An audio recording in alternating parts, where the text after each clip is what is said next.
Guys, என் பேர் Loki. Welcome back. இன்றைக்கி நம்ம பார்க்க போகிறது divine ring designs the strongest other world episode 29.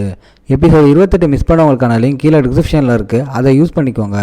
வீடியோக்குள்ளே போகிறதுக்கு முன்னாடி மறக்காமல் அந்த லைக் பட்டனை தட்டி விட்டு சப்ஸ்கிரைப் பண்ணிக்கோங்க. வெயிட் பண்ணது போதும், வாங்க டைம் வேஸ்ட் பண்ணாமல் இப்போ கதைக்குள்ளே போகலாம்.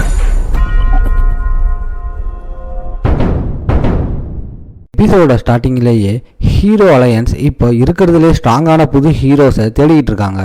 ஒவ்வொரு கில்டும் குரூப்பும் இந்த சூப்பர் நோவா டோர்னமெண்ட்டில் ஜெயிக்க துடிக்குது. அதுக்கு நம்ம ஹீரோ தான் சரியான ஆள்னா அவங்களுக்கு இப்போ வெட்ட வெளிச்சமாக தெரிஞ்சிருச்சு. வேலை முடிஞ்சதுன்னு அந்த ஓல்டு மேன் டக்குன்னு மாயமாக மறைஞ்சிடறாரு. ஆனால் அந்த மாஸ்க் போட்ட உருவம் மட்டும் அந்த ஆள் சரியான கில்லாடி. இருந்தாலும் நான் நேரில் போய் இந்த ஹீரோவை ஒரு கை பார்ப்பேன்னு சொல்லுது. அது என்னவோ தெரியல, சடன்லி அவரோட பார்ட்னருக்கு ரெக்கையெல்லாம் முளைக்குது. ஏதோ பெரிய சம்பவம் காத்துக்கிட்டு இருக்கு. இப்போ மறுபடியும் பேட்டில் கிரவுண்டுக்கு வருது. நம்மால் அந்த மெட்டல் பாரை வச்சு எல்லாத்தையும் எலக்ட்ரிக்யூட் பண்ணி எரிச்சிக்கிட்டு இருக்கான். பில்லிக்கு இப்போதான் புரியுது, ஒரு சாதாரண மனுஷனுக்கும் ரியலான ஹீரோவுக்கும் இருக்கிற அந்த இமாலய வித்தியாசம் என்னன்னு அவன் கண்ணு முன்னாடியே தெரியுது. அவன் கொண்டு வந்த மொத்த கேங்கும் இப்போ மண்ணை கவி கிடக்குது. கடைசியா பில்லி மட்டும்தான் மிச்சம் இருக்கான். நம்மால் அந்த மெட்டல் பாரை அவனுக்கு நேராக காட்டி அப்புறம் அதை ஓரமாக வீசிட்டு அவனை போட்டு தள்ளுற மாதிரி ஒரு லுக்கு விடுறான்.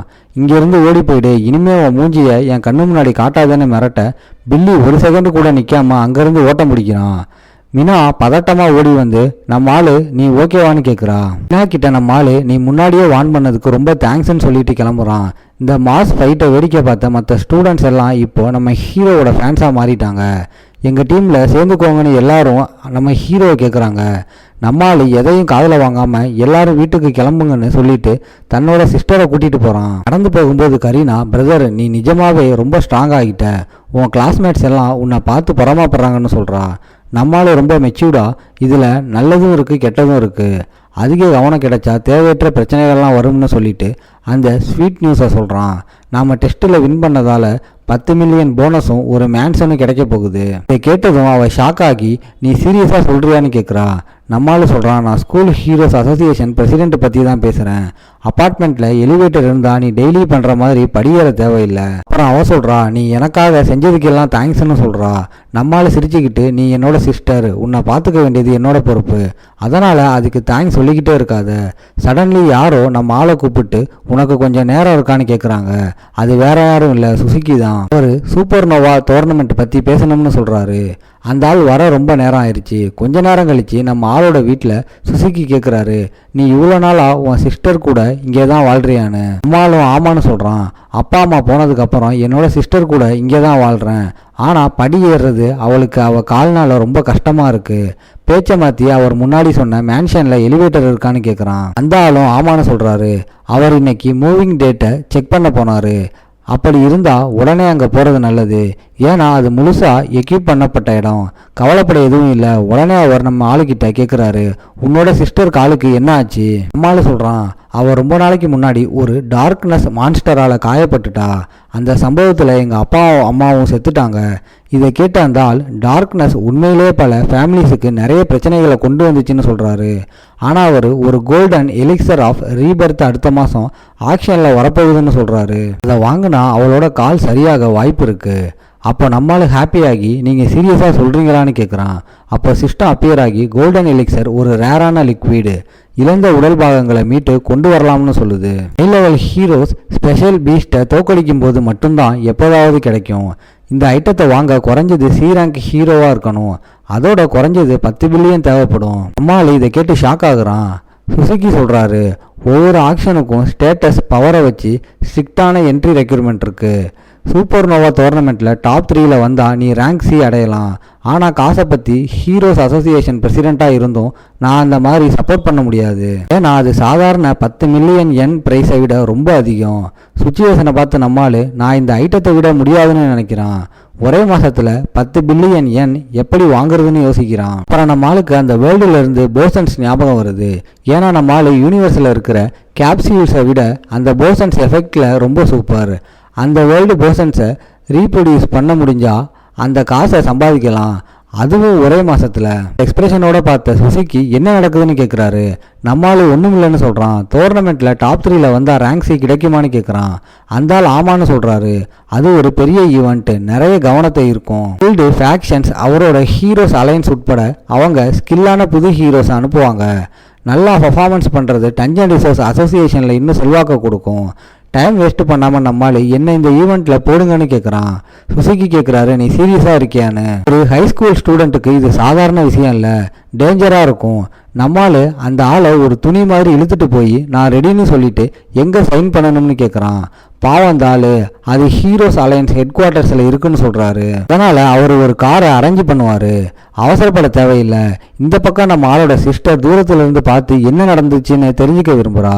கொஞ்ச நேரம் கழிச்சு ஹீரோஸ் அலையன்ஸ் ஹெட் குவார்ட்டர்ஸில் நம்ம ஆளு சொல்கிறான், இந்த இடம் ரொம்ப பெருசாக இருக்குது, நான் என்ன இந்த டோர்னமெண்ட்டுக்கு கூப்பிட்டாங்கன்னு கேட்குறான்.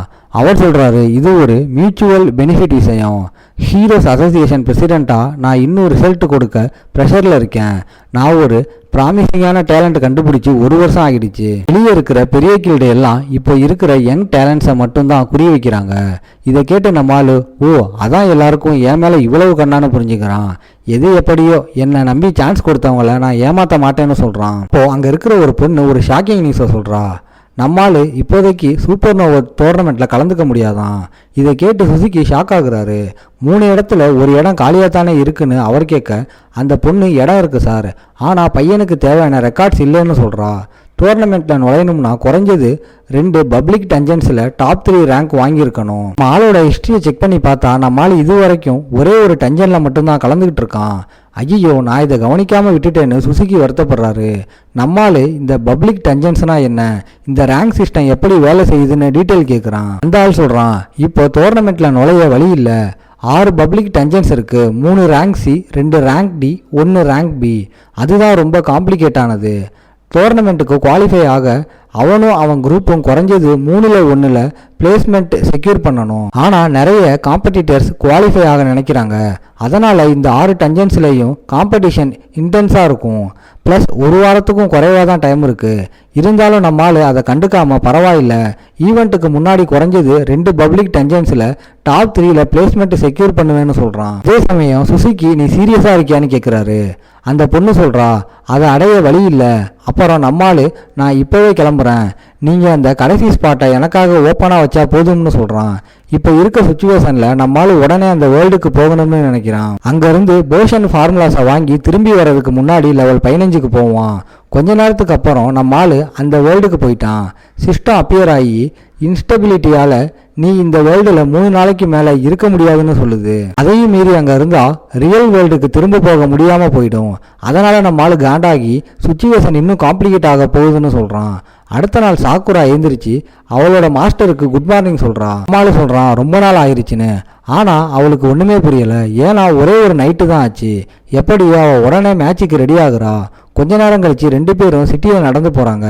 நம்மால் சொல்கிறான், கெவின் சிட்டி எப்பவும் போல செம்ம பிஸியாக இருக்குன்னு நம்மால் ரசிச்சுக்கிட்டே வரான். சாக்குரா சொல்கிறா, இப்போலாம் கெவின் ஒரு ரீஃபைன்மெண்ட் டோர்னமெண்ட்டை ப்ரைஸஸோடு நடத்துகிறாரு. யங் சாமான்ஸையும் ரேரான மெடிசனையும் தேடுற அட்வென்ச்சரஸையும் இங்கே குவிக்கிறாரு. இதை கேட்டது நம்ம ஆளோட கண்ணு ரிவார்ட்ஸ் மேலேயே போகுது. ரிவார்டு என்னன்னு ஆர்வமாக கேட்குறான். இதோட இந்த எபிசோடு முடியும். ஓகே காய்ஸ், இன்னைக்கு ஸ்டோரி எப்படி இருந்துச்சுன்னு கமெண்ட்டில் சொல்லுங்கள். இந்த வீடியோ பிடிச்சிருந்தா மறக்காமல் லைக், ஷேர் அண்ட் சப்ஸ்கிரைப் பண்ணிடுங்க. உங்களை நான் அடுத்த எபிசோடில் பார்க்குறேன். Bye guys.